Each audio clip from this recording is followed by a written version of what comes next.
皆様、本日はオイストフォーラム2021にご参加いただきありがとうございます。いよいよ本日は最終日となりました。本日も進行を務めます須田桃子です。ニュースピックスでサイエンス担当の副編集長をしております。よろしくお願いいたします。世界各地で勃興した破壊的イノベーションによる産業構造の変革の中で、日本は過去20年間後塵を拝してきました。そんな日本が再び世界をリードするために求められることは何か。かつてのように世界に誇る科学技術力を取り戻すには何が必要なのか。Day1 ではサイエンス×ワールド、Day2 ではサイエンス×ビジネスをテーマに考えてまいりました。本日は最終回ということで、サイエンス×サステナブルフューチャーについて議論してまいります。お時間の関係上、参加者の皆様からの Q&A に直接お答えすることはできないのですが、事前に皆様からお寄せいただいた質問を取り入れながら進めてまいります。また視聴中はチャット機能を使ってご感想やご意見、気になったことなどをお気軽にお寄せください。チャット機能をご利用される際は必ず投稿する際の宛先をすべてのパネリストと参加者に変更してご投稿くださいますようお願いいたします。また本日も議論を可視化するグラフィックレコーディングを取り入れていますので、流れを追う際の参考にしていただけますと幸いです。本日のプログラムをご紹介します。最初に 3M ジャパン代表取締役社長今正彦さんによるキーノートスピーチを、そして後半ではご覧の皆様と一緒にパネルディスカッションをしてまいります。それでは早速キーノートに移らせていただきます。ご登壇いただきますのは 3M ジャパン代表取締役社長今正彦さんです。それでは今さん、よろしくお願いいたします。はい、皆さんこんにちは。今ご紹介いただきました 3M ジャパンの今でございます。並みいるですね、素晴らしい、ゲストスピーカーの方のパネルディスカッションの前にですね、基調講演をやるというのは少し僭越ではございますが、私は企業経営者として特に 3M ジャパンもしくは 3M といった会社がですね、どういう形でサステナビリティ経営に取り組んでいるかといったことを中心にお話をさせていただきたいと思います。画面が、はい、で話を始める前にですね、私自身がすごく気になっていることがありまして、言葉ですよね。その言葉というものが正しく理解されているのか、それが正しく理解されていないと間違った活動、間違った評価軸になってくるというのがございまして、私の場合は大学で教えたりもしてるんですけれど、まずイノベーションですね、キーワードになってますけれど、学生にですね、学生といいましてもほとんどが企業に勤めている方ですね、この人たちにイノベーションを簡単に説明してくれと、一言で説明してくれというふうに言うと返ってくる答えはですね、最終的にお客様が認めてくれて、それでお客様がその社会の変化、新しい価値を享受できた、これをもってしてイノベーションというんだと、こういうふうな表現をされるわけですね。でディスカッションを進めれば進めるほどどんどんそちらの方に行くわけです。で私はあえてそこでじゃあイノベーションってそういうものですねと。であえて聞きますけれど、ノーベル賞で受賞したような技術はイノベーションじゃないですか。例えば iPS 細胞、まだまだ、お客様というか患者が、治ったと言ったことはありませんし、山中教授も、そういうふうにおっしゃってます。ではあれをイノベーションと呼ばないんですかと言うとすると、かなりの人はコンフューズしてですね、いやいやいやそれはイノベーションですと。でもそうするとさっきのイノベーションと違うじゃないですかと。やっぱりここはきちっと整理をしなきゃいけないと。これはあえて私の言葉で言わせていただきますと、イマジネーションという世界と事業におけるイノベーションという世界が2つあって、実は3つの世界があるんですが、あえてここでは分かりやすく、説明するためにこの2つの言葉で説明させていただきたいと思うんですが、やっぱり私も企業経営者としてやる以上はお金を儲けてちゃんとそこで再投資ができるプロセスを作らなきゃいけないので、最後になるお金になるイノベーション、これをイノベーションと呼ばざるを得ないと。でもこれは事業におけるイノベーションです。もう一方で新しい技術、まさに iPS 細胞にしても新しい技術にしても、今日はね大学院の主催でもありますし、アカデミシャンの人たちが出したような技術、これに対してはどう考えるかというと、そういった技術ができたことによって社会が変わるといったことが想像できる。まだそこまでは到達しないけれど、そういうことがそういう想像できるレベルになったと。この世界をイノベーション、ごめんなさい、イマジネーションと読むんだと。で、この2つがあって初めてイノベーション全体、つまり社会全体で考えた時にはこれがイノベーションなわけですよね。社会全体ではノーベル賞を取った人はもちろんイノベーションです。ところがビジネスをやってる人にとってはそこは読みにくい。ということでイマジネーションということ。ではあえてなぜが来るのかというと、企業経営サイドでいうと実はやっぱりビジネス上失敗は許されないんです。やっぱり世の中ではやっぱりイノベーションを起こすためには失敗は許されるべきだという話があります。ところがこの事業におけるイノベーションの世界に入った時はやっぱり許されないです。というのは新しい製品を作った時に製品の具合が良くないと、不良品が出してしまったと、失敗だと、これはダメですし、やっぱりお金が儲からなくて赤字で会社は潰れたと、これはやっぱりダメなんです。失敗は許されないんです。もう一方でイマジネーションの世界ってこれどういう世界かというと、自分がこれをやりたいといったものにいろいろチャレンジする世界なわけですよね。でこの時にはこういった入れ方で自分が考えていることが実現できるのかなと。いやうまくいかなかったらじゃあ別のやり方考えようかと。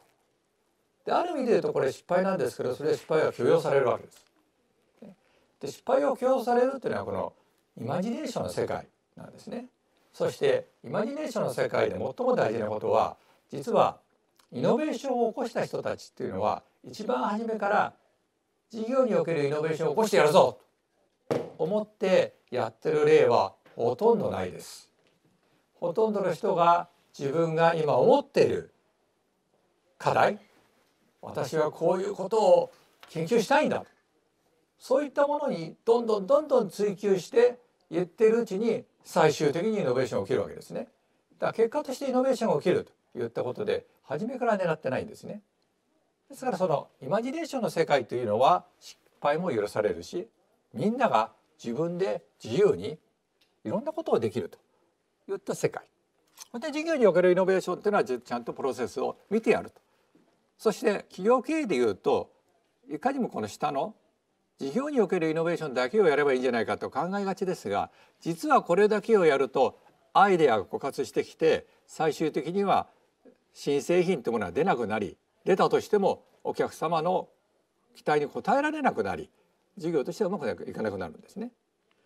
じゃあもう一方でイマジネーションの世界だけを企業が追い求めるとすると何が起きるかというと、ありがちなパターンとしては特許は山のようにある、でも全然売り上げが上がらないですといった形になってしまうわけですね。でこの2つのバランスは企業の中にとって非常に大事です。今日はもちろん企業だけの話じゃなくて社会においても大事なわけですけれど、社会においてもやっぱりこの2つっていうのは本当に両輪すごく大事で、これをごちゃ混ぜにして一言でイノベーションといってイノベーションを起こすんだと言って追求すると大きな間違いが起きるわけですね。企業経営の中でもそれが起きます。そしてもう一つ言葉としてはっきりさせておきたいのがオープンイノベーションなんですね。で私ども実は、ある省庁からイ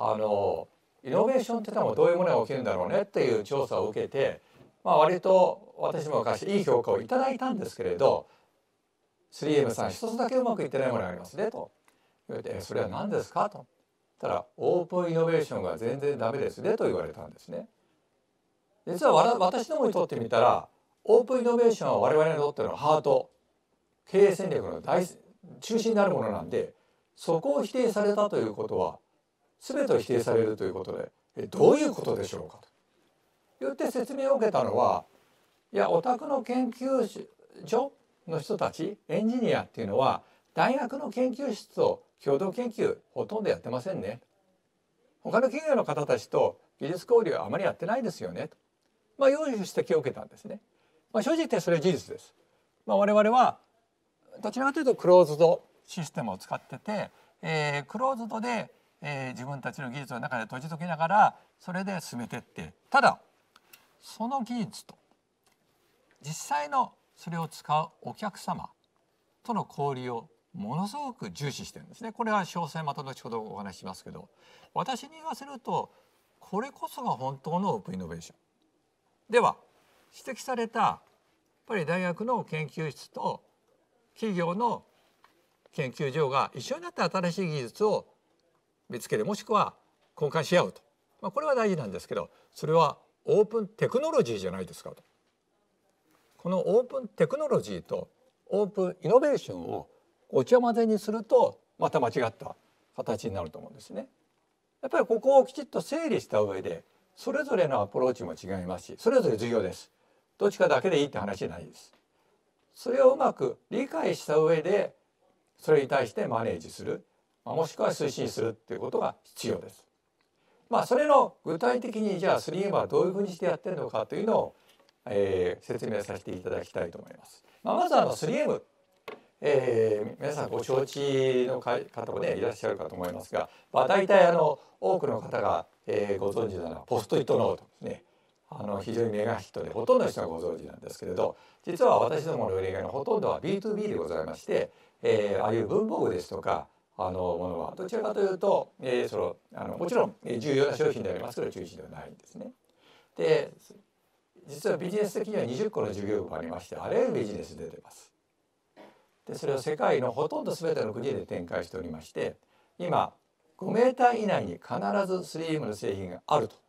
いうふうな形で、展開させていただいております。したがいまして一つ一つの製品の数が非常に多くてですね、5万5,000件もございます。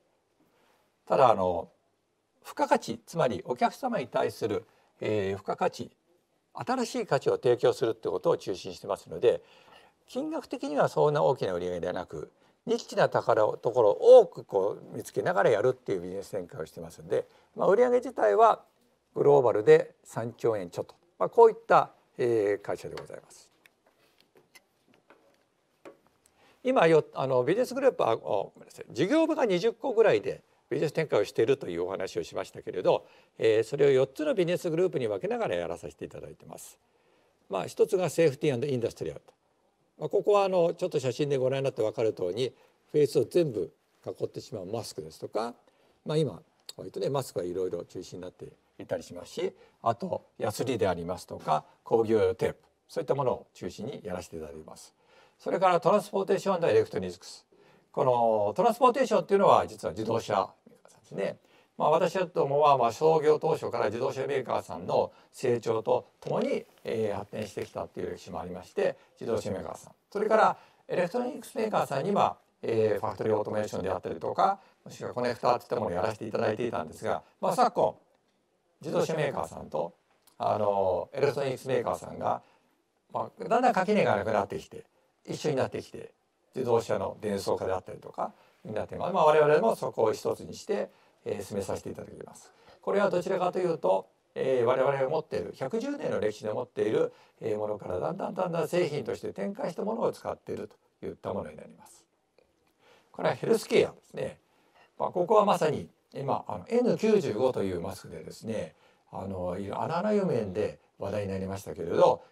私どもは N95 を提供させていただいています。医療用のマスクですね。ウイルスをかなりの部分を、防御できるといったものから、あとは人工の歯ですとか、あと聴診器ですとか、ヘルスケア関係についても出させていただいています。それから最後にコンシューマ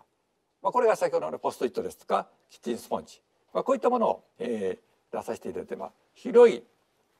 分野において商品をイノベーションをなんとか起こしながら提供させていただいて、110年もしくは日本では60年続けさせていただいている会社でございます。で今日のテーマ科学ですし、私どもも科学サイエンスといったものを基調にしながらビジネス展開をしています。で私どもの社内で科学に対する期待といったもののサーベイを少しやらさせていただいたんで、それの結果も少し共有させていただきたいんですけれど、実は科学に対する懐疑心、つまり科学に対する信頼というか期待、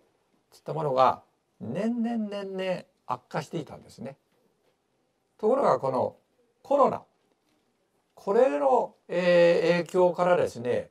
会議心が一気に減りました。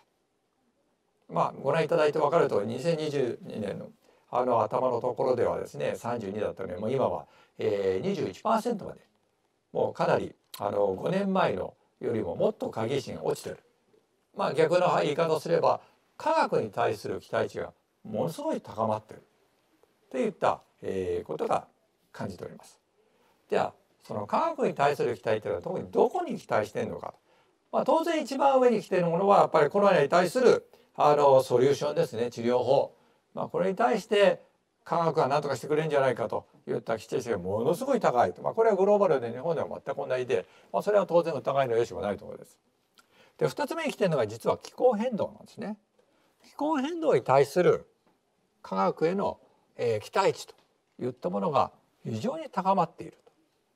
と。正直言いまして今気候変動による影響、地球課題、これをグローバルで日本も含めてあらゆる企業が挑戦しようとしていますけれど、多分今のままの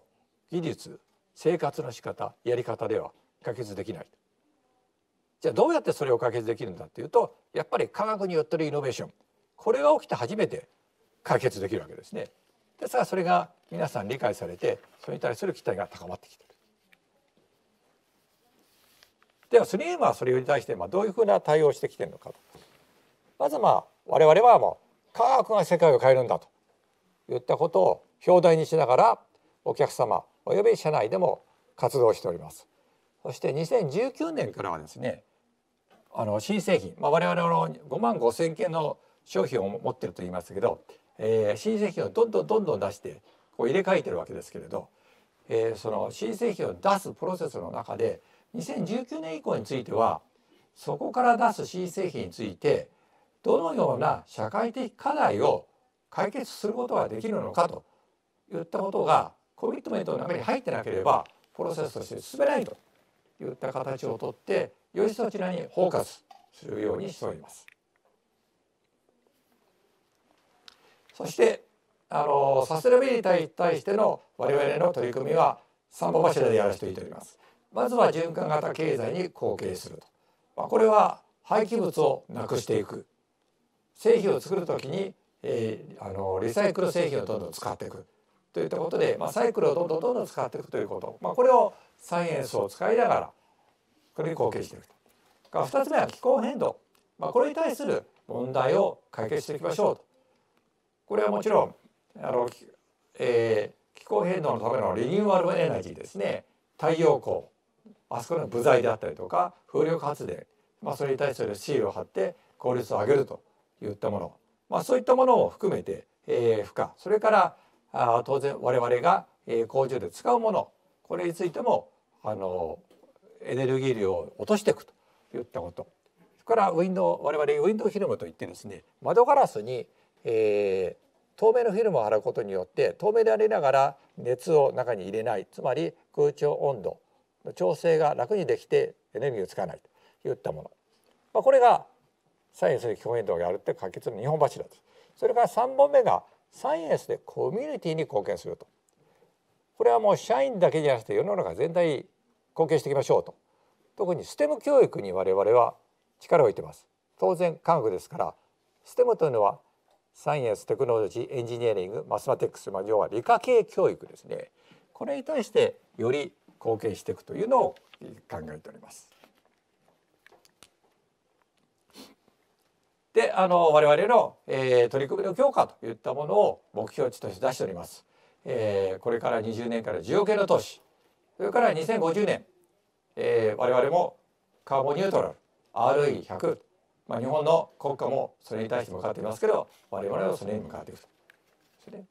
ではもう少し具体的にですね、どうやってそのイノベーションを起こしていくのかといったお話をさせていただきたいと思いますけれど、まずオープンイノベーション、表になっているですね、お客様と一緒にやると。これ左の方の写真はですね、創業当時アメリカで2トンカラーの車を作っている時の自動車メーカーさんに提供したマスキングテープというのですね。で当時マスキングテープがですねうまく貼れなくて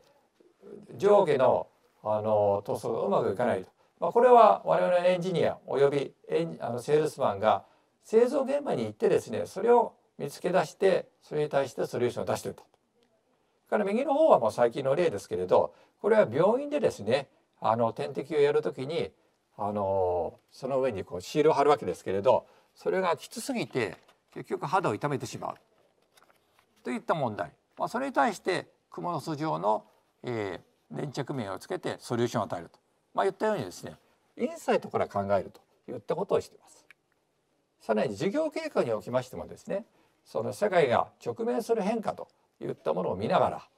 今ここで挙げているのは、天然資源、人口構造の変化、デジタル経済、COVID によってデジタル化が10年早くなったと言われています。これは経済見通しの変化、最後に COVID、これが社会に直面する変化。我々が今ビジネスでどういうビジネスで働いているかということよりも、まずそこに目を当てながら、そして計画をバックキャスティングをしながら現在の結果を落としていくと、これによって実際の社会的課題とこれからやらなきゃいけないことっていうのを結びつけるといったものを経営の形の中に入れております。ですね、もう一つ先ほどのオープンイノベーションのところで言いますと、我々はテクニカルカスタマーセンターというのを持っておりまして、そこでは我々が持っている技術を全てお見せする、製品ではありません。技術をお見せして、でお客様をお呼びして、お客様が困っているもの、そことのディスカッションを通じて、そしてまさにエンジニアが本当のお客様からいろいろ何を困っているのかというのを聞きながら、自分たちが持っている技術をそれをどう展開するかといった場所を持って、ここをより活用してイノベーションにつなげています。で2つ目が、テクノロジープラットフォームですね。これはあらゆる技術、これをどういうふうにして展開して使っていくかというところで、これはテクノロジープラットフォームという形なんですが、我々はケミストが多いんで、ケミストで作らせると元素記号かなと思われるかもしれませんが、これは元素記号ではなくて、それぞれの箱が技術的な要素を表しています。左の上は AB アブレーシブといったものですね。これをそこにはケーマといったものの技術をそこに集める。でそれぞれの箱にそういった技術を集めて、これはエンジニアがお互いに技術の考え方の共有つったもの、もしくはもっとそこに対しての技術を知りたいといった時に、社内で誰が一番それをよく知っているのかと、もしくは技術資料書というのは分かるようなコミュニケーションのプラットフォームにしています。ではこれはどういう形でですね展開していくのかといったものをちょっと一つの例をとってお話ししたいと思うんですが、そうです。高精細表面加工技術、これはプラスチックスの上にですね、同じ突起物を作ると、今お見せしている突起物、これちっちゃいものですけど、これを作るといった技術がございました。これどういう時にこれが発明されたのかと言いますと、今出てる真ん中の下のこれ機材、これお年を召した方はよくご存知なんですけれど、若い人はさっぱりわからないかもしれませんけど、これ実はフィルムにですね印刷をして、あそこの上に置くとですね、下から電源が上がって、それで上にある鉄鉱物の鏡にぶつかりながらプロジェクターに映して、でプレゼンテーションができると、そういった機材なんですね。ところがこの短い距離でですね、レンズを使うとものすごい分厚い形なので、それは不可能だったんですね。ところがこの表面加工技術によってそれが可能になった。残念ながらこの機材はディスコになりました。デジタルが進んでいらなくなったんですが、これが今何に使われているかというとですね、これ交通標識、これはもちろん技術をどんどんこう使い回しながらいくんですが、で交通標識の方は、セラミックスを使いながら最終的にライトマネージメントをしてやると。でこの交通標識なんですね。でこの交通標識ですね、皆さん高速道路で走ってる時にですね、パッとこうものすごく明るく光る経験があったと思うんですけど、あれ光の原理から言うとおかしいんですね。下から当ててるんで光が上に逃げてしまうわけです。ところが戻ってくるんですね。でなんで戻ってくるかというと、さっきの技術をこの標識の中に埋め込んでるので、あの光が必ず自分の方に戻る、といったものをできて、オーバーチェットプロジェクターからこれができ、さらにはそれが展開されて、実は液晶のフィルムにも入る。PC でありますとか、もしくは、テレビ、それからiPhone のこうフィルムをと横から見ると見えなくなる。これらもみんな同じ技術につけます。で、我々のやり方はまず一つの技術であらゆるマーケットに出ていくと。マーケットが中心でなくて、我々の技術が使えるマーケットに出ていくと。それによって先ほど言いました多くのマーケットに出ていくといったことが出てきます。これが今お見せしているあらゆるマーケットに出ている内容です。もう一つはですね、実はたった一つの技術で一つの製品を作ることはあまりなく、いくつかの技術要素を合わせながらマーケットに出ていくわけですね。私どもにはフィルムであったりセラミックでありナノテクノロジーだったり、先ほど見せた53個のプラットフォームがございます。でこれがちょっと図だけですけど、自動車にはあらゆる我々の製品を使わせていただいて、それはいろんな技術が使われて展開されています。これを全部合わせるとですね、もう何十万通りというですねソリューションができて、これによってイノベーションをどんどん生み出す要素ができてくるといった形なんですね。これが我々が中心になっているところです。最後に、技術的なところで言いますと、まずこれが可能になっているところは、技術は会社全体の財産ですよと。大西単では各事業部に帰属したりするんですけど、我々はそういうことしないです。ですから事業部を超えてそれが使えるようになる。まさにここが、今回でもね、たった一つの大学院で、技術を固めてしまったりということではなくて、我々ちょっと遅れてるかもしれませんけど、オープンテクノロジーということで、どんどん展開することが必要ですねと。それから技術自体、技術の可能性というのを最大限に生かしていくということですね。一つのもので作ったものではなくて、他の製品にもどんどん使っていくといったその応用、こういったものが大事になってくるかと思います。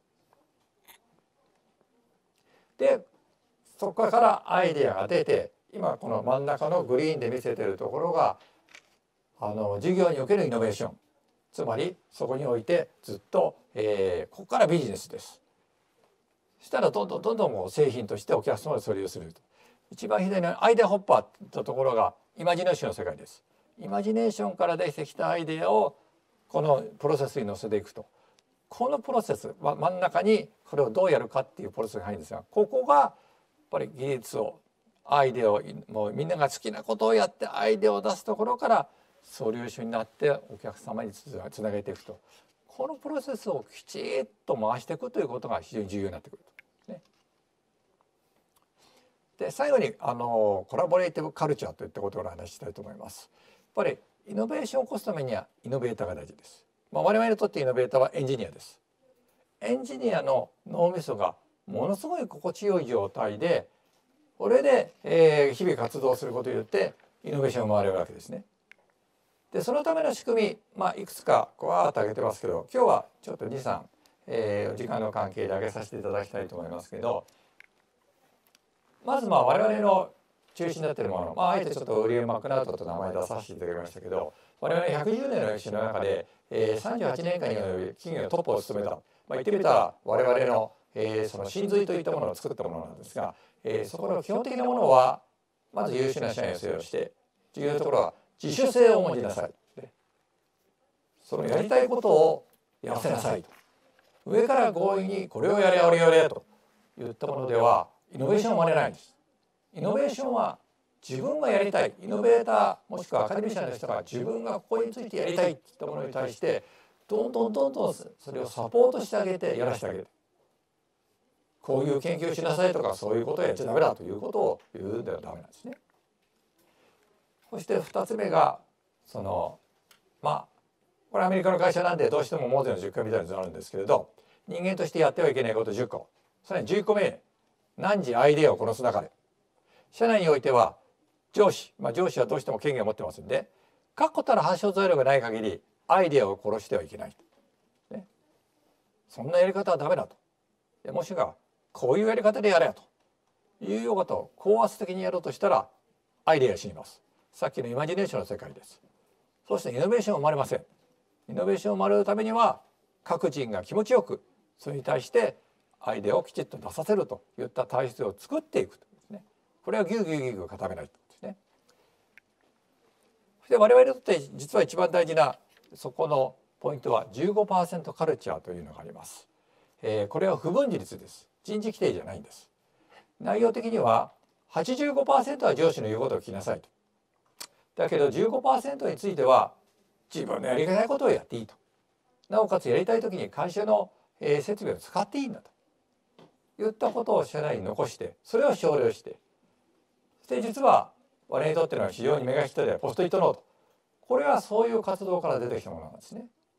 ぱりそういうふうな自由闊達にイマジネーションの世界でやる部分、そしてプロセスをちゃんとやる部分、この2つがきちっと大事な部分だと思っています。そして社内の人事規定だけで言いますと、やっぱり会社の中では組織が上がるたびにといて役職が上がり部長になれば実際の現場から離れ、部門であったりと人員であったりとか予算を管理しなきゃいけなくなってくると。ところがやっぱりイノベーターっていうのは大事にしなきゃいけないので、我々はそのテクニカルラダー、つまりそちらじゃないような、ラダーを選ぶことができて、そちらに行くとポジションが上がってきます。だけど部下は一切持たないと、自分の研究に没頭していいといったプロセスをとっています。これは日本では事業部長と同じレベル、アメリカでは役員と同じレベルまで達しているようなサイエンティストがいて、その人たちはもちろん事業部長役員と同じ給料をもらっておきながら部下を全く持ってないで、そういった方にやっぱり自分の、向くままに自主性を思いながらやるという人事制度をとっております。すみません、駆け足でいろいろお話をさせていただきましたけど、我々は会サイエンスを持ちながら、生活を変えていくといったことを、表現しながらやってまいりました。今日は、簡単な説明でしたが、ご清聴どうもありがとうございました。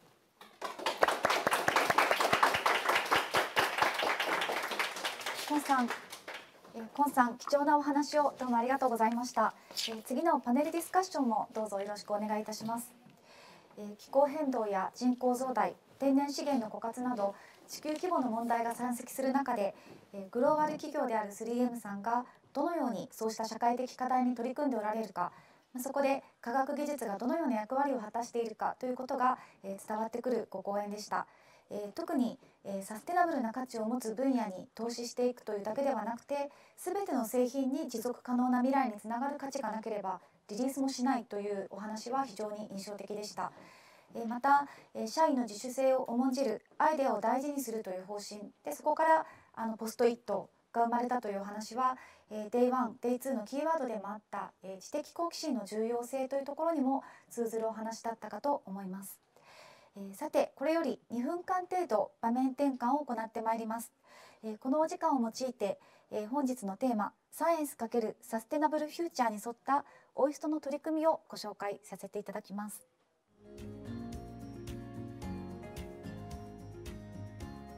こちらオイストの写真ですね。今ご覧いただいている写真の右下の方なんですけれども、これはオイストの研究者新竹積教授ですね。以前私自身取材させていただいたことがあるんですけれども、波の力を使った発電の研究に取り組んでおられる方です。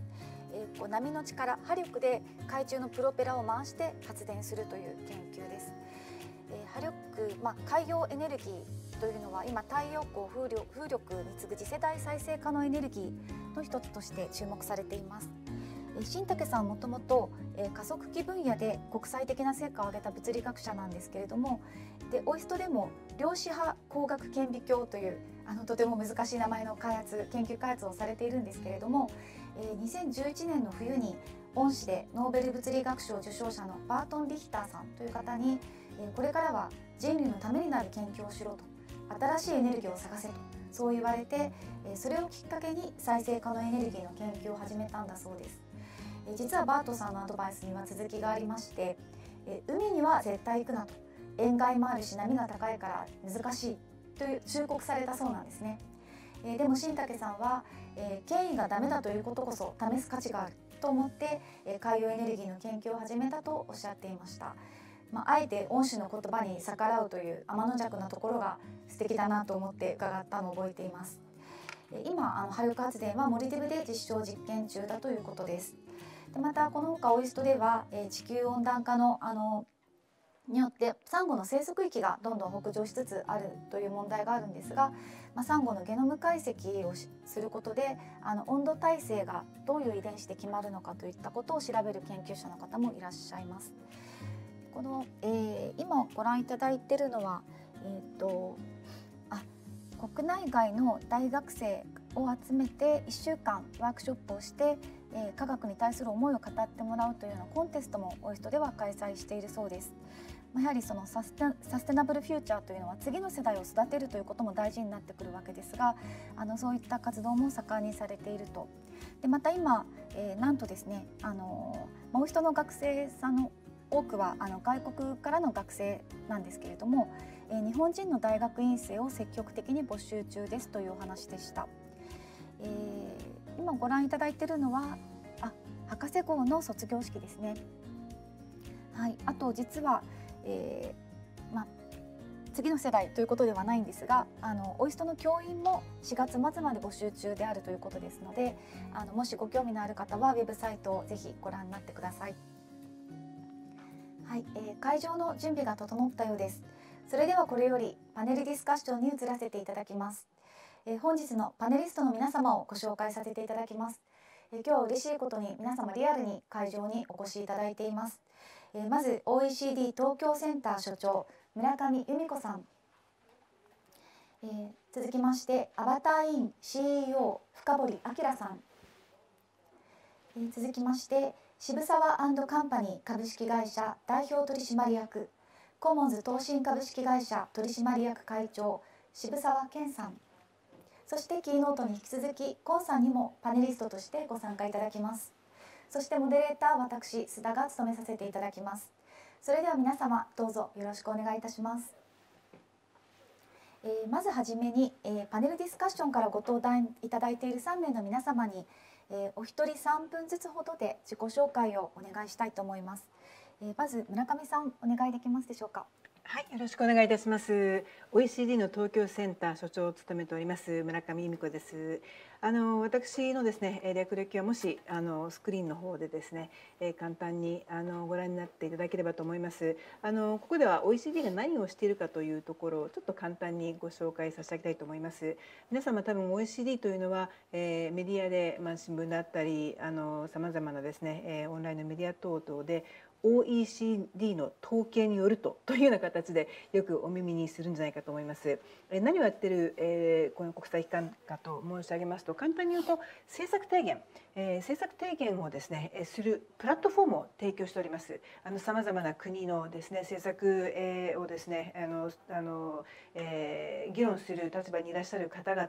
それは政府であったりあるいは経済界であったりさまざまなステークホルダーでいらっしゃいますが、そういう人たちをですねプラットフォームに皆さんご一緒してさまざまな世界的なその社会問題経済問題をディスカッションするこういったことを促進しております。その中で特に重要なのが私どもがですね力を入れているところなんですけれどもデータ統計エビデンスに基づいて議論するというところなんですね。特にですね例えば、今日の、テーマであります ESG、こういった ESG のですねテーマというのは本当にグローバルな、テーマでございまして日本にとっても大変重要さまざまな国によっても重要な、テーマなんですけども、そういったものを議論するときに、まずフィーリングではなくてですね何が事実かというところをしっかり統計でしっかりデータでエビデンスでまず認識をしてそれをもとに議論するということをしております。ですから OECD のですね活動の大きな部分が実は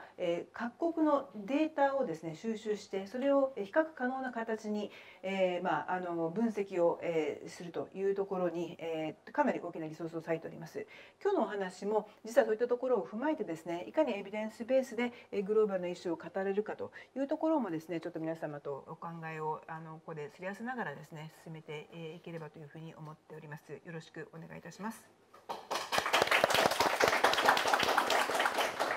ありがとうございます。続いて深堀さんお願いできますでしょうか。はい、アバターイン代表の深堀と申します。よろしくお願いします。アバターインはですね、昨年の4月にNA からスピンアウトした NA 初スタートアップでございます。私もですね、昨年の3月末に NA 退職しまして、世界中からトップエンジニアを集めてですね、誰もが使えるモビリティインフラを実現しようと日々奮闘しております。で、私どもがですね開発をしているのはですね、こういったモバイルですとかパソコンからですね、好きなロボットを選んで接続をして意識だけを伝送して誰かをサポートしたりですとか、ショッピングを楽しんだりとか、今回オイストさんですのでキャンパスでですね偶然誰かに出会ったりと、そういった距離とか身体的な制約を超えて世界中の人々がつながり合い、そして支え合うモビリティを開発をしています。で、いろんなロボットを開発しているんですけれども、今ですね300台ほど日本にいろいろ、それこそ沖縄でもですね美ら海水族館さんですとか、いろんなところに置いていますが、こういった可愛らしいロボットを作っていまして、こういったロボットに意識だけを伝送してですねショッピングとかコミュニケーションとかそういったことができるようなモビリティインフラを開発をしています。よくですねANA 発ということで飛行機に関係するスタートアップかというふうに思われるんですが、全くですね飛行機に関係しないと。飛行機を使わずにですねもう意識だけを瞬間移動できるモビリティがあってもいいだろうということで立ち上げた事業なんですが、先ほど基調講演の中にもありましたけども、この事業はですね、ANA の中で新しいものを考えろと言われてできたものではなくてですね、まさに業務外で個人的に海外のですね大きな10億人の生活を変えるコンペっていうのがですね2016年にロサンゼルスでエクスプライ財団という非常に有名なノンプロフィットのテック系の財団なんですが、そこがですね10億人の生活を変えるテクノロジーコンセプトを6ヶ月間で考えようと。で9チーム集まってですね、シンガポール政府とボストンコンサルティンググループ系のチームとデロイトとかですね、世界中から集まってですね、私もどうしても出たくてですね、こういう仲いい同意を誘って ANA 許可をもらって業務外で参加させてもらってグランプリを取ったのがこのアバターという技術でございます。でそこで考えたのが、やっぱりですね飛行機私大好きでパイロットライセンスも持ってるんですが、やっぱり結果的に定量的に見ると 6% の人しかですねエアライン使っていなかったんですね。なのでどんなに速くて、いい乗り物を作ったところで結局それ以下になってしまうだろうと。世界中の人たちがつながり合うようなモビリティをやっぱり作りたいと。なぜならばもう2016年当初ですね、やっぱり台風、災害とかでやっぱりモビリティって止まるんですね。で SARS、MERS ってもありましたし、で入院していたら、やっぱり移動手段にならないと。ということで瞬間移動を実現したいということで、作ったのがこういった技術です。で一番最初にですね会社を立ち上げて、デプロイさせていただいたのがパンダミックのですねまさに現場であるホスピタルですね。ダイヤモンド・プリンセス号の患者さんが入院された時にもう会社立ち上げ当初だったんですけど、ぐるぐる巻きにサランラップ巻いてですね後期仕様にしてなかったので、国エリアからお医者さんが回診ができるような感じのものを提供したりとか、今も9つの病院に置いていますが、あとはですねこういった水族館とか巡れるものとか、あとは非常にオイストさんの今回のニュースピックさんのイベントで披露したいなと思ったら、こういったこれ海外の MD アンダーソンですね、テキサスの大きい大学病院さんから依頼いただいた件ですが、やっぱり学会とかが今成り立たないと。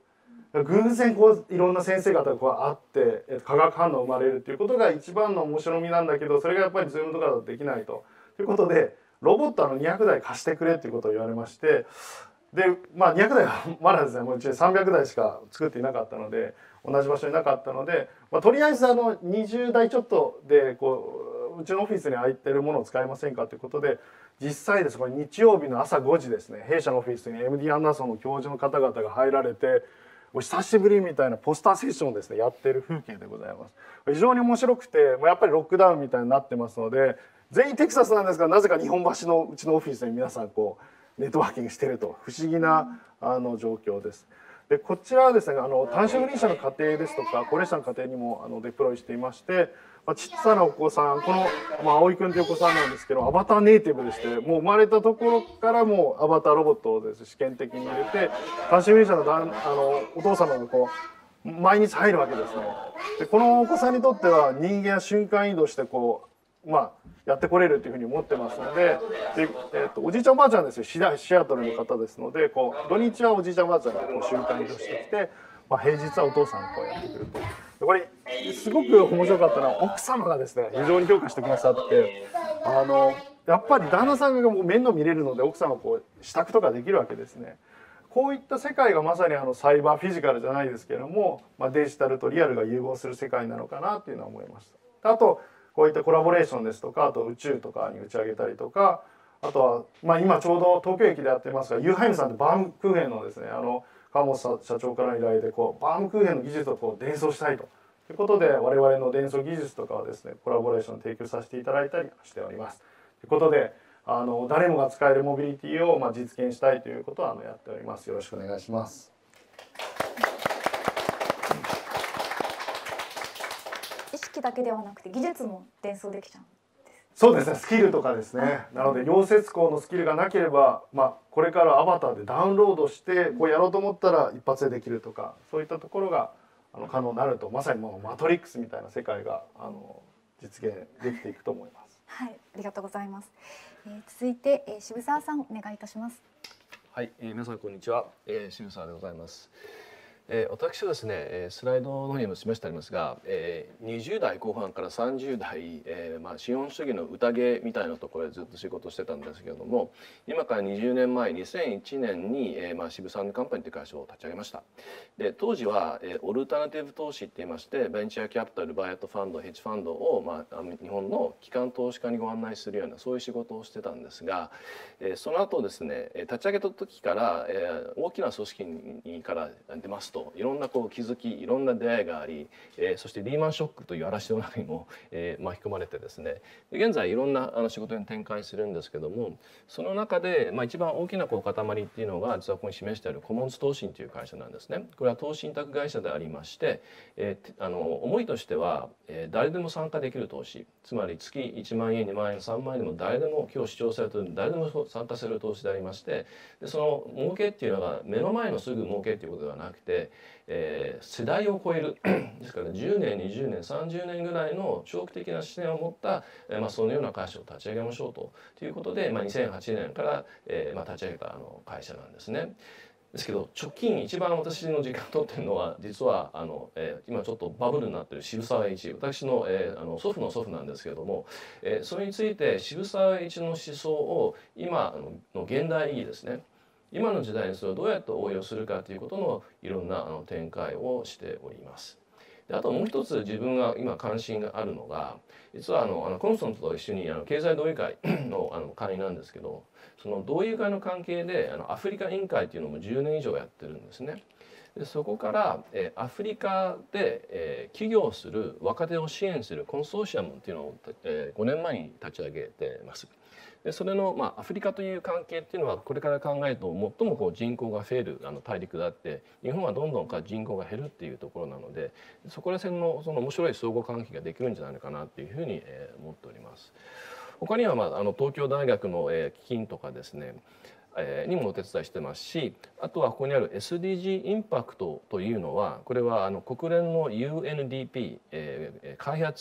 国連開発計画ですけども、そこが立ち上げているイニシアティブでありまして、何がSDG を答えているのかということの基準作りをしましょうと。でその基準がちゃんと達成しているんであれば、そこにはインパクトシール、そういう認証を与えましょうという、そのようなイニシアティブのスティアリンググループのメンバーとして今仕事させていただきます。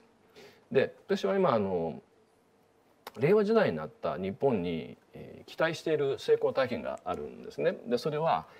かつての昭和時代の成功体験っていうのはメイドインジャパンでありました。でこれものすごい成功したので、アメリカとかそういう国がボコボコにされてですね、でそして平成時代に入った時に日本はモデルを変えました。ごめんなさい、あなたの国で作りますというメイドバイジャパンに変えたんですね。ところがそのバッシングが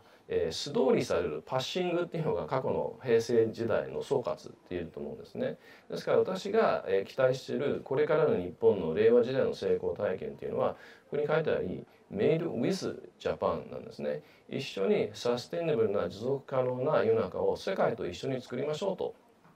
いうことを今私の関心事がそこにありまして、そういう意味でオイストですよね、いろんなテクノロジーも含めていかに日本が世界とともにサステイナブルな世の中を作れるかということを皆さんと一緒に考えたいなと思ってます。どうぞよろしくお願いします。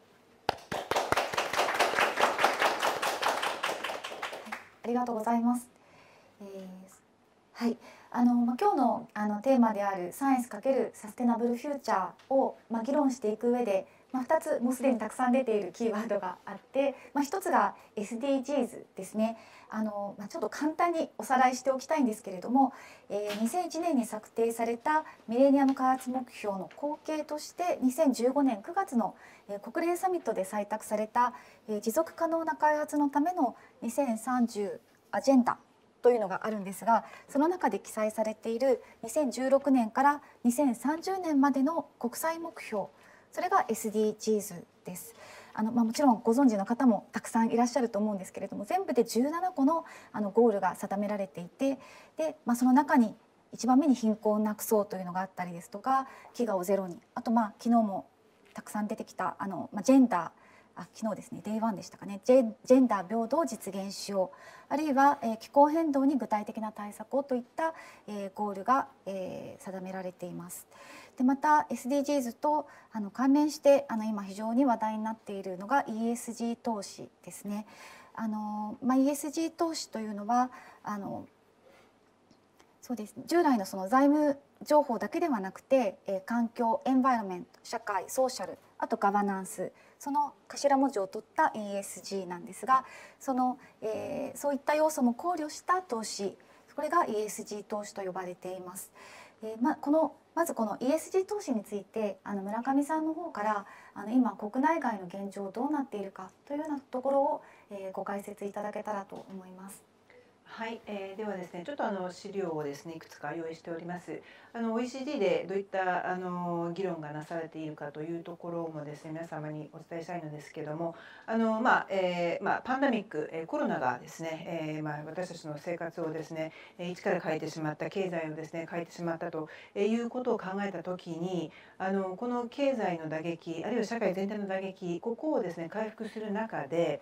何を考えなきゃいけないか、もうその元のですね姿に戻すのか、いやそうじゃなくて、元の姿に戻すだけではなくて、もっと私たちが、そのパンダミック以前にはしっかり考えてこなかったイシューをですねしっかり、その正面から取り組んで、そこのイシューに対するそのさまざまなアクションを取りながら、経済社会のですね、回復を狙うべきじゃないかといったところに今とても大きなですね私たちの OECD の中の議論というのはシフトしております。でその背景の中で特にグリーンリカバリーという言葉がですねよく使われています。リカバリーをするときにグリーンを考えましょうということなんですけれども、今回のパンダミックに関しましてもさまざまなパンダミックのですね原因はありますけれども、一つは生物の多様性の問題もあります。そして社会問題のところで、少し経済的なところの話をしてもですね、例えば今回のパンダミックで、影響を受けた人たちの中には特に、厳しい状況に置かれた方の中にはかなり社会的な、背景の問題があって、例えばですね女性であったり、あるいはですね経済的にその条件がですね厳しい人だったり、ということで社会的な問題が今回ですねパンダミックをきっかけに深まったということを考えたときに、リカバリーをその私たちがですね経済の回復を議論する中で、そういった社会問題というのもですねしっかり考えていかなければいけませんよねということを議論しております。でその話の延長でですね ESG が入ってくるわけですけれども、先ほど私の紹介の中で OECD というのはエビデンスを使って、統計を使って、データを使って議論をしますという話をしました。とても重要なんですけども ESG、 先ほどちょっとご紹介ありましたように今まで情報として、例えばその投資をする時のですね、判断にですね使われる企業の開示されている情報としてなかなかつかめなかったところ、ここをいかにエビデンスとしてデータとしてこれをですねいかに掴んでいくかというのをですね私たちがそのシステムとしてもうシステマティックに制度としてこれをもっと全面的にですね進めていく必要があるんじゃないかということを特にパンダミックの後というのはですねとても国際的なレベルで認識が進んでおります。で OECD でもそこは本当にこの1年ぐらいはですね、もう本当にホットイシューになっているわけですけれども、現状として何が起こっているかなんですが、ESG 本当流行り言葉になっているぐらいですね朝から晩まで ESG という言葉を聞くことが多いのですが、現状としては ESG をですね、その使って判断をするという時に物差しが一つじゃないんですね。実際にその ESG の基準がですね、世界でいろんなものがあります。ということで、なかなかその投資判断における ESG の評価がですね、一つの物差しにないということが大きな今のですね問題です。それを解決するためにちょっとこちらの方にスライドありますけども、一定の世界で一つのですね基準になりうるものをどういうふうに作るかということがさまざまな投資家の立場であったり、あるいはその政府であったり、貸し手であるその銀行であったりというそのステークホルダーがですね、今ですね本当にスピード感を持って進めております。私個人的には今年はすごくそういった意味でも大きなですね、前進がある年だと思っております。次のですねスライドをありますでしょうか。先ほど申し上げたように今 ESG いろんな評価の軸があるんですけども、こんな感じでも点々バラバラで、申し上げ今の状況というのは結構厳しいですね。これをいかに一つの物差しを作っていこうかという先ほどのお話ですけども、今すごいモメンタムがあります。はい、次のスライドなんですが、ちょっとこちらの方にですねそれぞれのアクターが何ができるかということを簡単にまとめております。今日のですねお話の中でも出てくるかと思いますが、政府であったり、あるいはそのアカデミーであったり、あるいはその投資家であったりということで、それぞれの立場でですね ESG を促進するためにもう具体的なアクションがですね、もう本当に進んでおります。その中でももし今回ですねお話しできることがあればと思うんですが、アカデミアそしてビジネスのですね融合、そういったところでですね、何が今イシューなのか、そしてそのイシューに対してどういったアクションを取るべきなのか、取られているのか、ちょっと今日のディスカッションの中でですね話をしていけばいいと思っております。鍵はですね明日が見えない世界なんですね。パンデミック誰も経験したことないんで、こんなのは正解が見えない。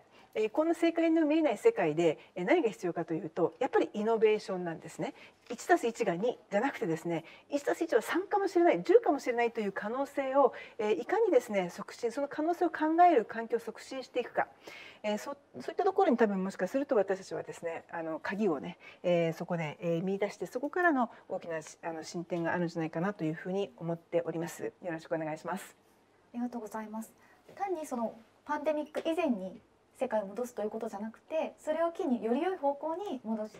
変えていこうっていう、そういうことですね。多分すごく気づきがあったと思うんですね。そういった意味ではパンデミックはおそらくパンデミック以前からですねさまざまなところで起こっていた現象がもう結構ドラスティックな感じでですね皆さんの目の前にドーンと訪れたということで、その問題イシューのそのイシューのですね解決に対するやっぱりプレッシャーとかですね、その動機というところに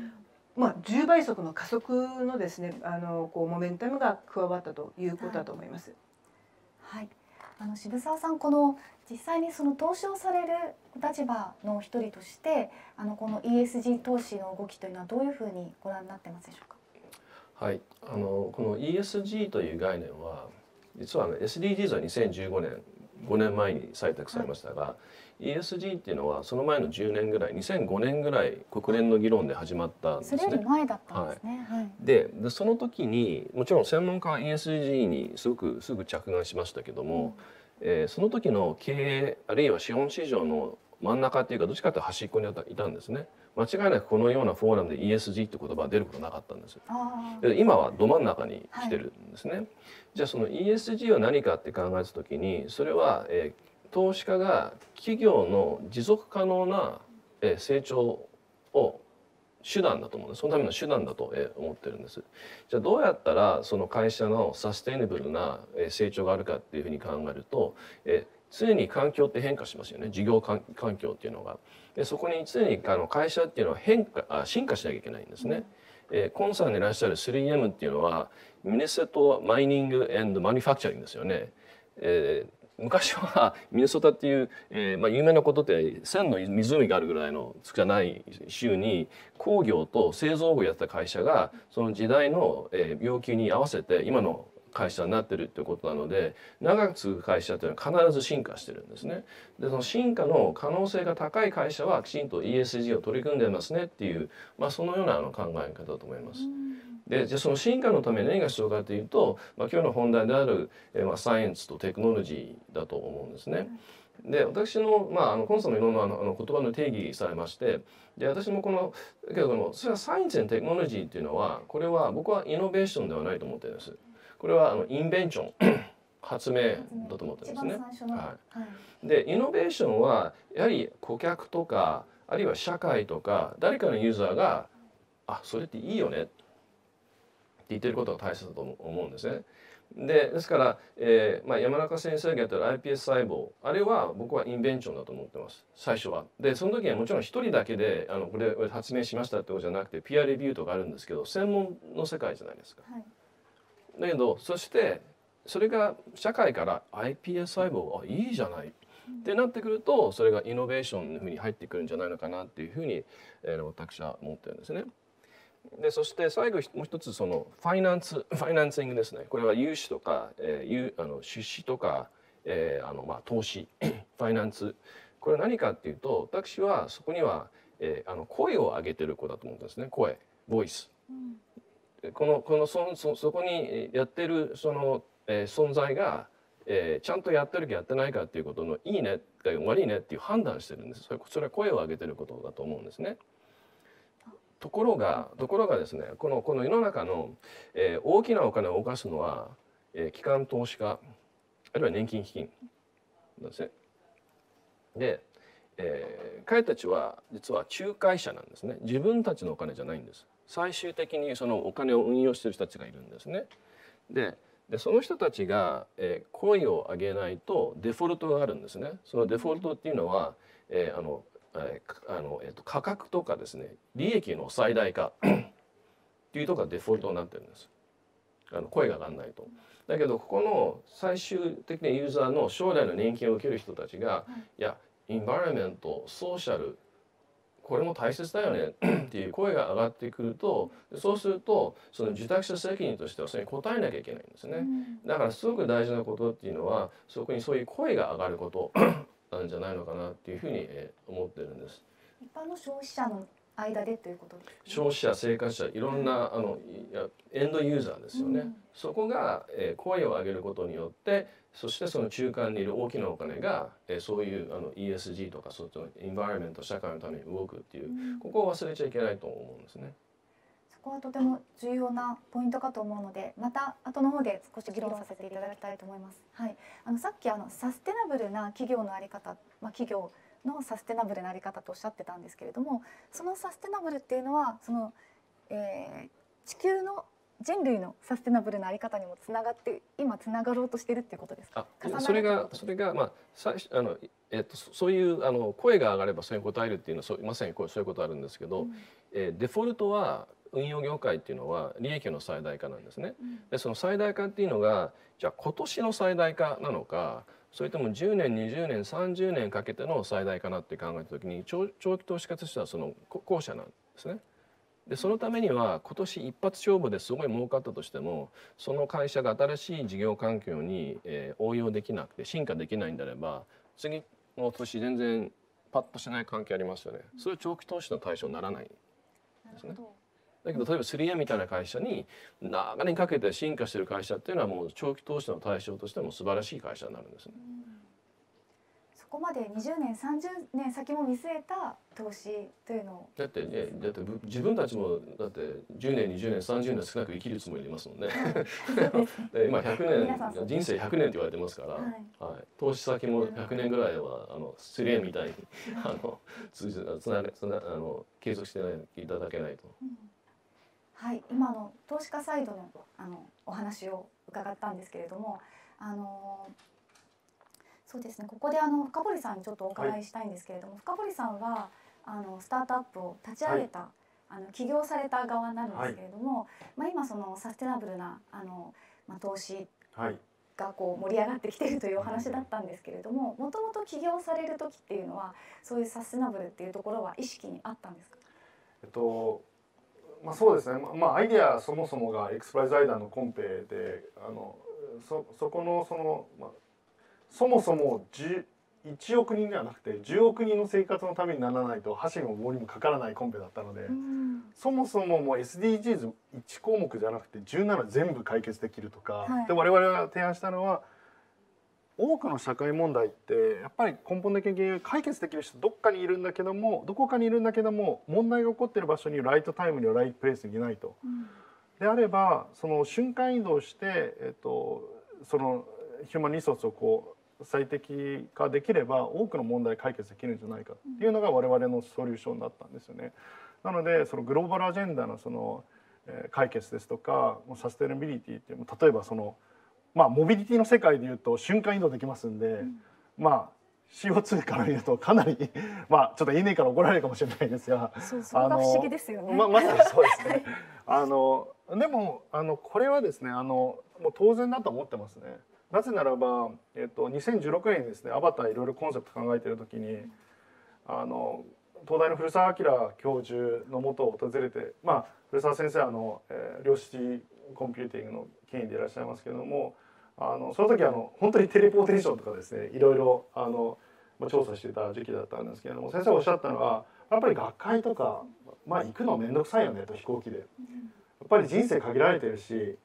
行きたくない移動とかしたくない移動とかなくしたいよねっておっしゃったんですね。その瞬間に私当時ANA の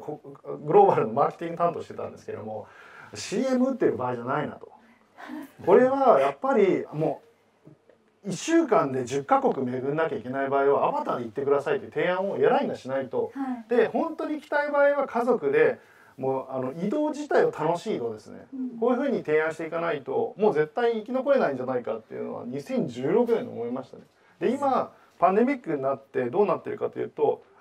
なんか満員電車とかやっぱりない方がいいよねっていう当たり前のことが起きていて、したくない移動できない移動っていうのはやっぱり Zoom ですとかいろんなものの機会をっていうふうになってますので、この傾向っていうのはもう昔からあったものなのかなと。実はコロナ前からもう絶対あったと思いますね。私は逆にそれで社内説明ずっとしてたんですけど、それで社内の理解が得られたところがすごいなと思います。それはかなり時間かかりましたが、でも一つ ANA、一番大株主である ANA がやっぱりすごく DNA があったんじゃないかなと思ったのが、パンデミック前に会社を立ち上げる、あとインベストも決めていたっていうところは、やっぱりそれが結果的にできていたので、やっぱりベンチャーのマインドが残っているんじゃないかなっていうのは思っているところですね。ヘリコプター2機から始まったベンチャーですので ANA はですね、ヘリコプター2機飛行機、アバターっていうふうになってもおかしくはないのかなっていうふうに思います。今村上さんと渋沢さんの方から、投資サイドでは、ESG 投資がすごく盛り上がってる、みんな意識してるということだったんですけれども、実際にその深堀さん今投資を集める、そうですね、募る立場ですよね。いろんな投資家の皆さんとコミュニケーションさせていただいて、実際にその投資を集めるリアルな現場では、ESG 投資ということでもお金が集まるようになってるんでしょうか。実感としてどうですか。もう多分今日視聴者の皆さん多分いろんな方、本当のところを聞きたいという方多いと思いますので、リアリティや ESG という単語を聞くのはやっぱり大企業の本当にボードメンバーの中で ESG 的な観点から見ても非常に面白いビジネスですよねって話は出ますが、リアルの投資の場で ESG というワードはむしろ全く出てこなくてですね、もうやっぱり純粋なビジネスとしてのリターンっていうのがもうほぼやっぱりそれがコアで、逆に私としてもその、ESG とかそういうワードは、もちろん出したいところはあるんですけども、逆にESG みたいなサステイナブルっていう言葉が先に出た時にやっぱり投資家から見てまだ抵抗感があるんじゃないかなっていうのが、特にスタートアップへの投資をされている方とか、やっぱり大企業でスタートアップに投資をするようなチームからすると、まだまだこれからなのかなっていうのがリアリティかなと思ってます。そうなんですね。村上さん、今のお話いかがでしょうか。その国内ではっていうことなんですかね。それとも海外では違う状況なんですか。私は個人的には絶対変わると思います。この ESG が本当に入り言葉になっているというふうにちょっと申し上げたのは、上場企業、大きい企業のお話であるというのは事実です。ただよく考えた時に、なんでこの ESG を重要視するということに今大企業の中でなっているかというと、経済合理性があるというところに大企業は気がついたんだと思うんですね。でキャピタルマーケットも投資側もそこに経済合理性があると経済合理性ってどういうこと？要はですね、儲かるんです。ちょっ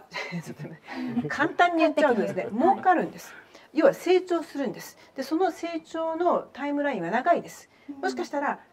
次の四半期のですね、その利益に出てこないかもしれないし、来年も出てこないかもしれないけど、例えば先ほどの渋沢さんのお話で、10年かもしれないですし、長いスパンであればそこに経済合理性がしっかり機能して、その企業が、経済的に成長するということを ESG のですねレンズを通して、しっかりですねそこに関しては確信を持って言えますというのが、おそらく大企業の、上場企業の中での、いわゆるこうモメンタムにつながっていると思うんですね。で、ちょっとそれがスタートアップにですね、まだ今のところ来ないというお話だったのですが、私はこの経済合理性を持ってこの ESG という考え方を投資プロセスにすり込むということは、もう時間の問題で起こると思います。で、逆にスタートアップのベンチャーの方々にこの ESG のねその概念であったり、その哲学というものを、早い段階から経営の中にですね取り込むということをやっていただくというのは、いわゆる ESG ネイティブになるわけですね。デジタルネイティブって言葉ありますけども、 ESG ネイティブになるので、大きな会社が企業文化がもうしっかりこう確立してしまった会社に ESG これやりましょうと言ってですね、こうマインドの変化を、促すよりも、実は ESG というその概念をですね、若い、会社がですね最初から企業のですね文化に取り入れる方が、実はとってもやりやすいし意味があると思うんですね。で、そのスタートアップの会社が大きくなってグローバルにスケーラブルするときには、私はこれがないと逆にグローバルの、舞台で戦えない可能性はあると思います。ですから個人的な見解ですが、時間の問題だと思います。なるほど。もうちょっと頑張ってください。もうちょっと。ぜひぜひはい、渋沢さんいかがですか？すごく重要な話だと思ってまして、ちょっと2点あるんですけど、はい一つはさっきアフリカに関心があるっていう話だったじゃないですか。1年半にエチオピアとウガンダの視察で、ピッチイベント参加したんですね。アフリカ人のスタートアップ、全員が何か社会的課題を答えるためにで立ち上がったんですね。で、先週はとある大きなピッチイベントオンラインでやって2000人ぐらいの人たちが世界から集まったんですけど、そのピッチイベントに参加したアフリカ人の企業家も全員社会的課題に答えたんですね。ですから、そういう意味では社会的課題に答えているので、ESG という言葉は使わなくていいのかもしれませんけど、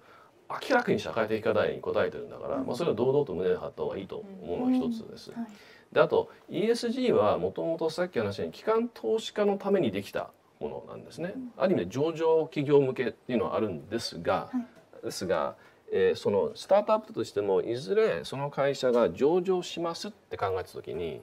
その ESG をきちんとスタートアップがやってますっていうことになった時に、その上場した時のバリエーション価格がちゃんとだからガバナンスっていうこの会社がきちんと運営してますねと、ちゃんと環境的社会的配慮してますねっていうことは、バリエーション上場する時のバリエーションが高まる可能性があるねっていう、そういうスイッチも入り始めているスタートアップベンチャーもいますので、そこら辺もぜひお願いします。実際に例えばナスダックはですね、もう女性とかそのマイノリティの役員がいないとですね、もう上場できないことになってるんですね。それは多分もう時間の問題で、他の国に日本にもですねいずれ来ると思います。ですからスタートアップをですね、目標にしている会社っていうのはですね、もうそれ今から考えておかないとですね、IPO しようと思ったら役員ちょっと男性ばっかりみたいな、そういう状況になると、先ほどの渋沢さんのお話で企業価値そのものがですねぐーんと下がってしまう可能性がある。なるほど。だから動きはあると思います。そういった。はい。コンさんESG 投資をしていくと、もう ESG 投資が高まればもう SDGs のゴールにこう向かっていくのかなっていう、今までのお話で、そんな印象を抱くわけですけれども、そこはどういうふうに思われますか？私は全くそう思わないですね。そうなんですか。はい。これだけですね、ESG っていう言葉がですね、一般化してしまったっていうところに対して僕はかなりの危惧を感じてるんですよ。はい。というのはね、やっぱり ESG ってもともとどういう言葉かってね、渋沢さんが説明していただいたように、やっぱり金融市場用語なんですよね。ですからまずここでね問題が起きてくるのは2つ。一つは金融市場用語なんで ESG の中にエコノミーが入ってないんですよ。エンバイロメント、あるいはエンバイロメントですからね。そうするとじゃあ人によっては一般人から考えると、ああじゃあリターン上げなくていいですかっていうことをまあ考えかねない、分かってない人は。っていうと、じゃあまあそっちじゃなくて、まあ、そういうエンバイロンメントをもっとフォーカスしましょう。それからソーシャルやりましょう。お金をどんどんつぎ込みましょう。まあ、昔の、ちょっと間違った CSR 的な考え方の寄付さえすればいいよみたいなね、いう方に行きかねないと。でもやっぱりこれリターンがあるということが前提のベースの中での ESG なんですよ。村上さんのおっしゃった経済合理性ってそういうことですね。です。まさに経済合理性というのは大前提にあるんで ESG の中に入ってないんです。ところが理解してない人がいると、そこをきちっとやらないっていうリスクが一つで、もう一つはですね、その ESG で、イノベーションを起こすためには実はお金が必要です。残念ながらお金だけではイノベーション起きないんですよ。でもイノベーションが起きて初めて SDGs、僕は SDGs はどちらかゴールというよりはなんかカテゴリーに思えるんですけどね、もっと大きな言葉で言うとサステナビリティ経営、もしくはサステナブルな世界ができるというのは、まず ESG でお金が出せて、そこからイノベーションが起きて、それでサステナブルな世界がいくと。今の議論の中にね、こうじゃないですよ、世の中の議論の中にじゃあイノベーションってこれね、お金を使ってどうやるんだっていうところが非常に弱い。ESG、SDGs ばっかり言って、じゃあどうやってイノベーションを起こすんだと言ったところ、議論が弱いと言ったところ、やっぱりここをきちっとやっていかないといかないし、それにまさに先ほど申し上げたように柴澤さんもおっしゃっていただきましたけど、やっぱりイノベーションを起こすためにはオープンイノベーション、つまりエンジニアと一般の人たちがどう関わるか、これどういう交流を持たせて、そこにイノベーションの種を持たせていくのかといったことをきちっとその中に組み込んでいかないとつながっていかないと思うんですね。ここをもう一つ大きな課題として考える、もしくは議論すべきだと思うんですね。ESG 投資が高まればそれだけでサステナブルフューチャーにつながるという、そこまで単純な話ではないということなんですね。そこは深澤さんいかが、渋沢さんいかがでしょうか。SDGs はゴールなので目標なんですね。で ESG はその手段だと私は思ってて、でそしてで両方とも私もコンさんのおっしゃったらすごくわかるんですけど、よく ESG ワッシングとか SDGs ワッシングって言って、いやこんなことやってるから我々はいい会社なんですみたいな、っていうのは結構あるんですね。こういうバージをつけるとかですね。なのでだからそういう意味では何がちゃんとやってませんかっていうのは、さっき村上さんがおっしゃった、そこが数値化できてますか、メジャーメントできてますかっていうところなんですね。で今の ESG っていうのは情報開示してますっていうことだけではなくて、これからの時代の流れっていうのはどのような環境的インパクト、社会的インパクトを与えていて、でそれをきちんとメジャーメントしていて、でそれが今の時代の流れの研究っていうのはそれを会計制度で一緒に合体することなんですね。だから会計制度っていうのはさっきの経済合理性のメイクマネーのところのメジャーメントしている一つの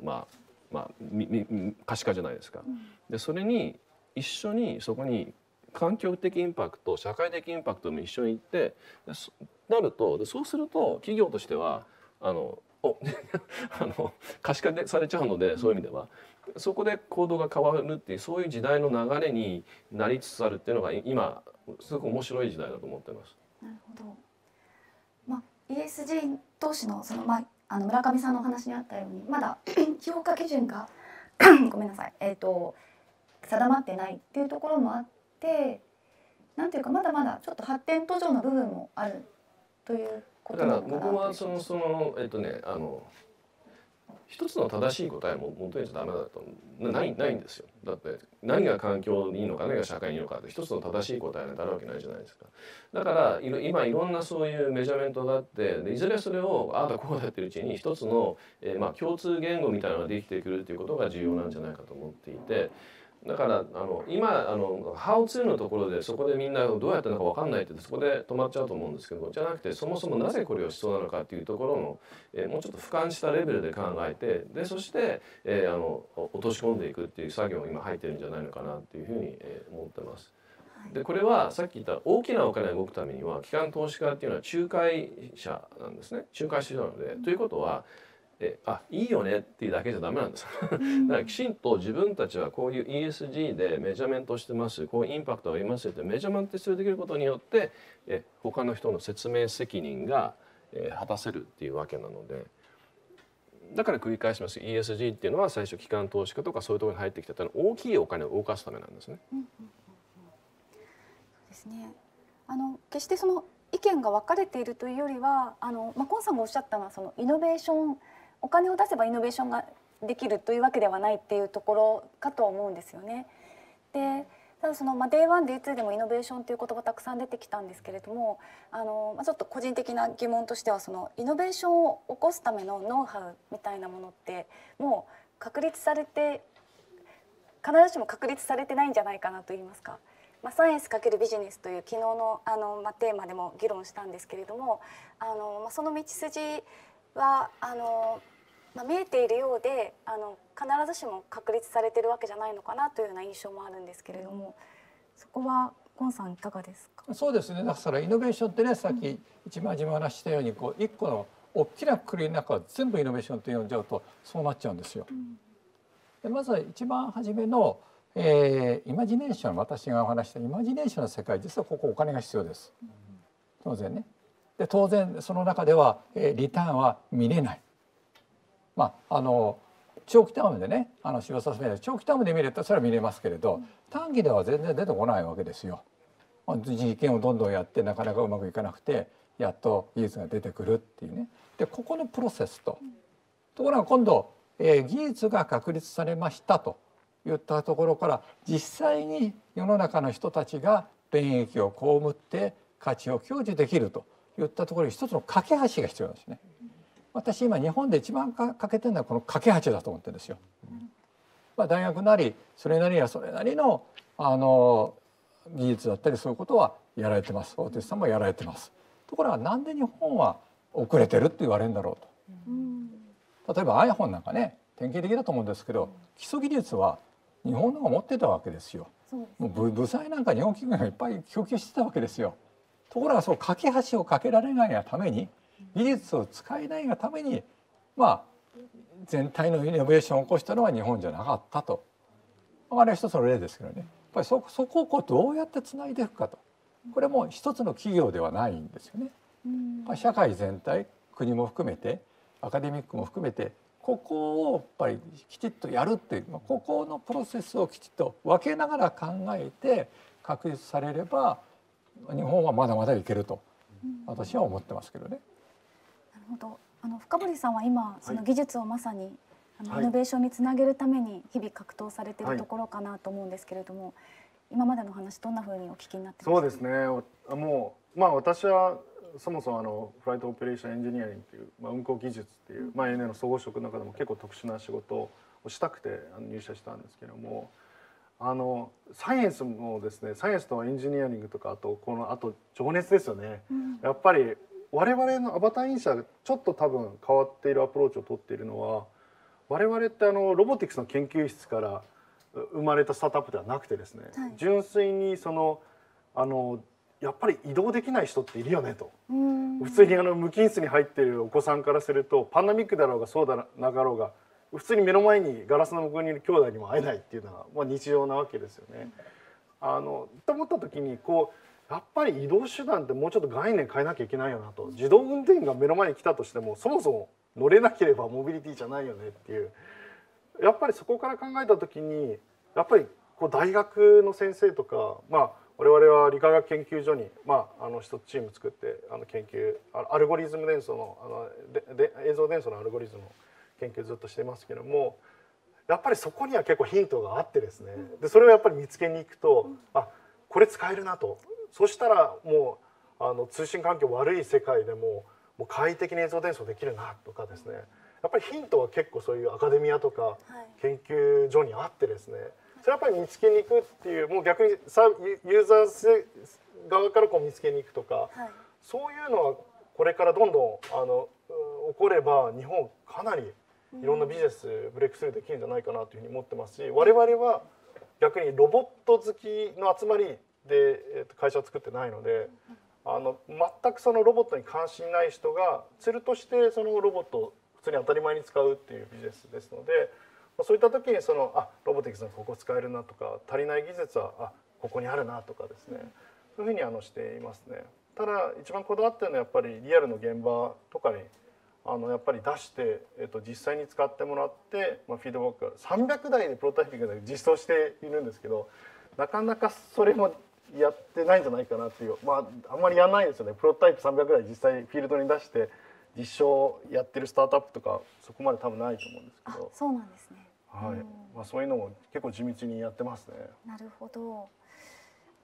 村上さん、さっき打ち合わせの時に日本は決してそのシーズは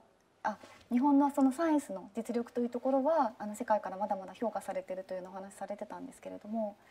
はい、本当に例えば日本のパテントの数を見て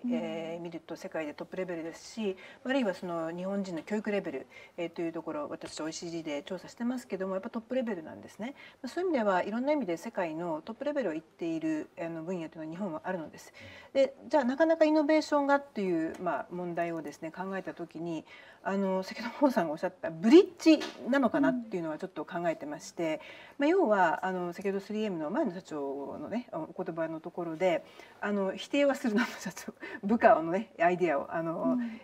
みたいな話があったのですけども、多分その意味合いっていうのはやっぱり先ほどの私の 1+1 は2じゃないかもしれない可能性はもしかすると教科書だけを見てる人には見えないかもしれない。で先ほどアバターのね深堀さんのお話でロボットだけを見てる人はもしかしたらその発想が生まれなかったかもしれない発想を違う人が外部の人がですねあれはと思ったかもしれないみたいな、もしかするといわゆる本当にメインストリームの人たちだけには、そこでは発想ができなかったことがちょっと自分の分野とは全く違う人の刺激を受けてそこからの何らかのですね気づきがあった、あるいは先ほどのiPhone の話、それぞれの分野はもうオタクの人たちがですねすごい深い知識を持って、いるわけですね。ただそれに横その棒を通すことができなかったのはもしかするとそこの世界だけをずっと見てる人たちには気が付かない視点が外から入ってこなかったっていうことじゃないかと思うんですね。それを突き詰めて考えてみるとイノベーションを起こすための環境、いろんな条件がありますがお金も必要です、テクノロジーも必要、人的なその資源も必要、インフラも必要、いろんな意味で日本は揃っているんだけども、そこの横棒、化学反応を起こすためのちょっと違う考え、そこをもしかすると ESG というところが助けてくれるかもしれない。なぜかというとそこには例えば S が入ってるんですね。ソーシャル、G も入ってますけども E も入ってますけども、一つ大きな要素っていうのは多様性なんです。なのでもしかするといつもこういう人たちと遊んでてこういう人たちと仕事してるんだけども全然関係ないよねっていう人たちの意見を取り込む、そのマインドであったり、そのシステムだったりっていうところがもしかすると ESG を考えている投資家としてはそこに視点を当てることができるので、そこのもしかすると推しがですね強くなるかもしれない。そこからイノベーションが生まれてきたり、イノベーションを生む環境を醸成することができたりというのは私は大いにあり得るんじゃないかなと思いますね。なるほど。先ほどのコンさんのご講演の中のオープンイノベーションっていうのはこういうものだっていうまさにエンドユーザーの方とつながって開発していくことが重要だっていうお話だったんですけれども、やはりそれが結局はサステナブルフューチャーにつながるということなんですかね。そうですね、まさに今のブリッジかけるといったところの一つの手法だと思うんですよ。はい、やっぱりエンジニアがね特に博士号を持っているようなケミストのエンジニアが、男性だけのエンジニアがずっと議論していたら深い技術は知識が深まりますけれど広がらないんですよ。でそれを広げてあげるためには実は我々はその異質で良質な知識を頭に入れろって言うんですね。なるほど。要はその深いところの中で異質全く違う考え方でもそれ良質じゃなきゃいけないんですね。質の悪いのは入ってもしょうがないんで、良質なものが頭に入ると実は初めは少しなんとなく違和感があって拒否をするんですね。ところがどっかに頭に残っててでぐーっと考えた時に何かのソリューションやった時にそれはパーッとつながってアイデアがポッと生まれてくるんですよね。でそういう経験は皆さんあると思うんですけれど、人によってはあの時のものがつながったって認識する人もいるし、はい、人によっては全く無意識でどこから来たか分かんないけどなんかつながったっていうのもあるんですよね。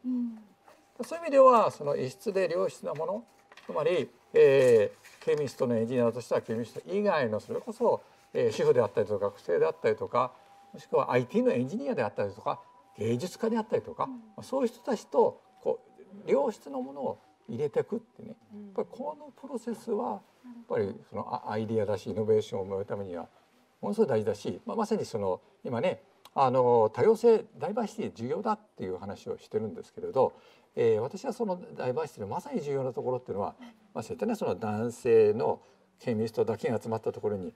女性が入ってきて女性の考えが頭に入るって、これはイノベーションとってものすごい重要なんですよ。だからこそダイバーシティがすごく重要なんですね、イノベーションには。もう必要性があるから必要性があるっていうことなんですね。目標じゃなくって本当にイノベーションしていくためにはそうなんです。イノベーションを本当に起こすっていうね、まさにこの社会に広がりを持つイノベーションを持つためにはそこが絶対必要です。深い技術だけを追い求めるだけだとしたらいらないかもしれないけど、それでは本当の意味での社会のイノベーションは起きないんですね。なるほど。科学者技術者だけでは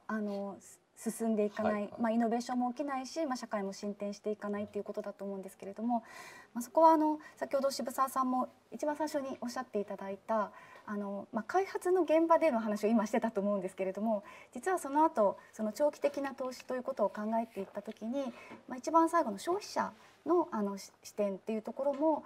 やはりじゃあサステナブルフューチャーにつながるようなその消費者のマインドが育っていくことで、そういう社会がどんどん実現していくっていうことになるんでしょうか。そうですね。やっぱりどの経済システムでも金融でも一番最後の最後は最終投資家最終消費者がいて、それは誰かっていうと我々なんですよね。一個人だと思うので、その個人がいいよねっていなければイノベーションに僕はならないと思ってます。で今の話の流れでちょっと思ったんですが、今話題性がある渋沢栄一っているじゃないですかは論語とそろばんって言ったんですね。論語とそろばん、さっきの合理性考えるといやそれは論語かそろばんだろうけど論語とそろばんって言ったんですね。そうなんですね。でその現代意義は何かっていうと、私はそれはサステナビリティとインクルージョンだと私は思ってるんですね。論語とそろばんの現代意義で、このフォーラムにそれをまた合わせると何言ってるかというと、そのオイスに対するこれからの期待というのはサイエンステクノロジーとそろばんを合わせることがこれからの期待なんじゃないかと思っていて、じゃあそのとに何が必要かっていうと、それはさっきからコンさんがおっしゃっているイマジネーションなんですね。でイマジネーションっていうのはある生物学者によると人間しか持ってない特徴らしいんです。ゴリラとかチンパンジー持ってないらしいんです。人間しか持ってないらしいんですね。でだからそのイマジネーションがあるからさっき話した架け橋ができると。でその中でじゃあ日本の架け橋を何を壊してるかっていうと、私はたった3つの言葉がその架け橋を壊してると思うんですね。壊してる。はい。で皆さんも多分どっかで聞いたことあるかと思うんですけど、これは1つ目が前例がない。で確かに。で2つ目は、組織に通りませんと。多分結構いっぱいありましたよね。で一番最後多分これは誰が責任取るんだと。でこの3つの言葉を日本人我々が排除すれば、もういろんな架け橋ができて統治から生かしていろんなイノベーションができるんじゃないかなと私は期待してます。ありがとうございます。あっという間に時間が過ぎてしまいまして、実はもう予定の時間を過ぎてしまっているんですけれども、大変なご了承ですが、最後にお一人ずつ本当にお一方ずつになってしまうと思うんですが、コメントいただきたいんですが、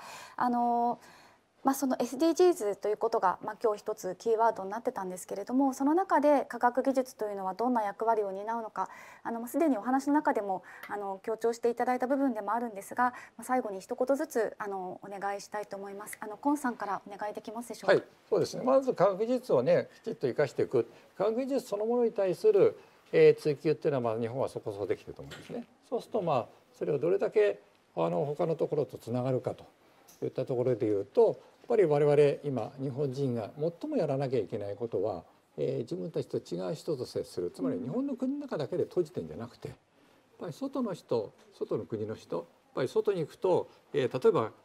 危機の、ね、危機っていうのとか食料不足の問題なんていうのも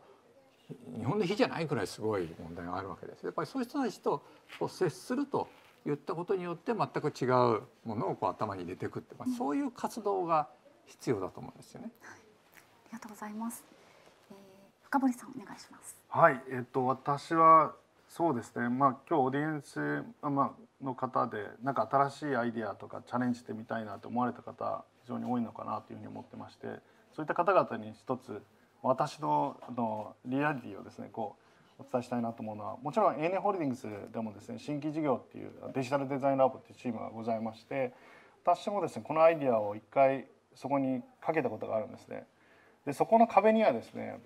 絶対アイディア否定しちゃいけないっていうのが掲げられたわけですね。で確かに普段はそうなんですけど、私のこのアバターのアイディアはですねめちゃめちゃ否定されたっていうところがリアリティでして、もう多分唯一の案件だと思いますね。ほとんどの方がやっぱり否定して、もう悔しすぎてですね、今共同創業者のケビンっていうメンバーがいるんですが、LINE を送ったぐらい、なんで壁に書いてあって否定しちゃいけないから、ね、こんな否定されなきゃいけないんだっていうのを言ったぐらいですね。でも今はですねそれがデジタルデザインラボの結構その ANA のイノベーションの結構象徴事例になってますので、やっぱりですね強い思いっていうのはブレイクスルーできる、一つの大きな武器になるのかなと思いますので、やっぱりもしかしたら勘違いに近い思いかもしれないんですけれども、そういった一人一人の強い思いとかそれが伝播して、結局ソーシャルインパクトになるんじゃないかなというふうに思ってますので、ぜひぜひ大企業にいらっしゃる方もですねたとえ否定されたとしても諦めずに挑戦していただけたらなというふうに思っています。村上さんお願いします。面白い言葉なんですけども、違うっていう日本語は2つ意味がありますよね。一つは異なるという意味と、もう一つは間違ってるという意味があるんですけども、英語では全く違う言葉なんですね。different wrong なんですけども、それ結構日本を表してるなと思うことがありまして、1+1 は絶対2だという世界だとやっぱり2なんです。3は間違っているし異なっているし両方なんですね。なので私は日本はそこにもしかするとメスを入れることで、要は 1+1 が2、ではなくて 1+1 が3でも OK、そういったこのマインドがですね浸透することによって、先ほど申し上げたようにイノベーションを促進する条件はすごい揃ってるんで、それを1+1 が3でも4でもありだよねというところが皆さんにマインドとして伝わると、それはですねすごい可能性があるんじゃないかと思っておりますので、皆さんこれから 1+1 が5になって6になって10になってというところをですね進めていきましょうというのがメッセージです。ありがとうございます。渋沢さんお願いいたします。はい、私今月還暦になるんですね。おめでとうございます。で60年前に、ある名曲が出ました。世界中誰でも知ってる曲で上を向いて歩こうで、そういう時代があったわけですね。で現在は大河ドラマでは晴天をつけって言ってるんですね。それがメッセージです。コンパクトにまとめていただいてありがとうございます。以上をもちましてパネルディスカッションを終了とさせていただきます。改めましてパネリストの皆様どうもありがとうございました。は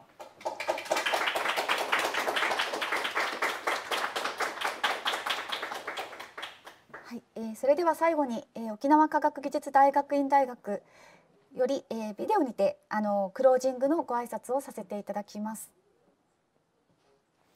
I'd like to thank all of you for participating in this forum. And I've heard wonderful talks in the areas of science rapidly changing the world, policies towards science and technologies. On day 2, creating deep tech business to reboost Japan. And on day 3, achieving sustainable future with science and technology. I think what we heard would close a gap if realized that Japan has, namely to give an additional boost to generating new high-tech companies. And we all know that this is a field where Japan has to catch up with the world. But having heard what all of you say, I feel quite confident that if that message is taken by heart, we can actually contribute to the future of the entire Japanese economy. For this, I would like to thank you, but not without inviting you to come to Okinawa, visit us, and help us build the North Innovation Campus. これまで Day1、Day2、Day3 と3日間にわたり議論をしてまいりましたけれども、そうですね、サイエンス、日本の科学技術の現状というのは非常に厳しいところもあるんですが、ご参加いただいた12名のキーパーソンの方々、皆様すごく日本の未来を語れる皆様にご登壇いただきましたので、科学技術の現状、厳しい現状もある、それを共有するだけではなくて、今後の課題をどうやって解決していくかという道筋も見える、そういった議論ができたのではないかと思います。また今日の議論ではそれは決してその未来というのは科学者技術者だけが作るのではなくて、イノベーションの場面でもあるいはその消費というところでも一般の私たち社会の一人一人の意識とか未来像というのが大切になってくるというようなことも見えてきたのではないかと思います。はい、皆様3日間ありがとうございました。これをもちましてオイストフォーラム2021すべてのプログラムを終了させていただきます。最後となりますが、ご参加いただいた皆様にアンケートのご協力をお願いいたします。またイベントの終了後、本テーマに即したオイストの動画を5分程度流しております。お時間のある方はお楽しみください。それではオイストフォーラム2021にご参加いただき誠にありがとうございました。